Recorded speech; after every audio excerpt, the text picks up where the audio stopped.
Hey everyone, it's Travis at Steel Magnolia. Another project on the Trailmanor 3023, and our curtains had broken clips, the little slide clips that go across here. As a matter of fact, there's the remnants of one of them right there.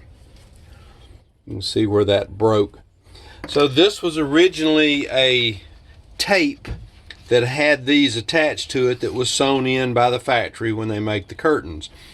Unable to find this stuff.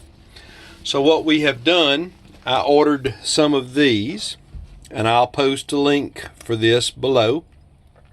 And it comes with elastic, and the elastic goes through the slit in the bottom, okay?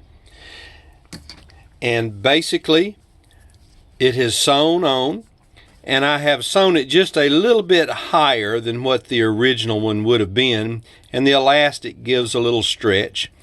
So I don't think I can duplicate it the way it was originally, but we've already done several of these, and this is working out extremely well.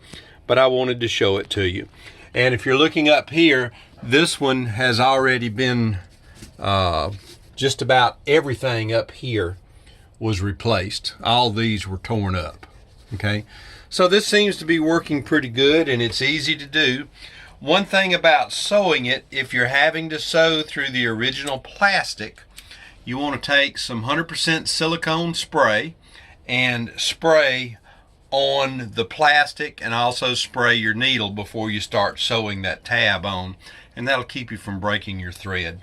And I did not do this on my commercial machine. I did this on Kathy's little inexpensive sewing machine, just a little cheapy, because I needed some fine thread that would match, and that worked out well.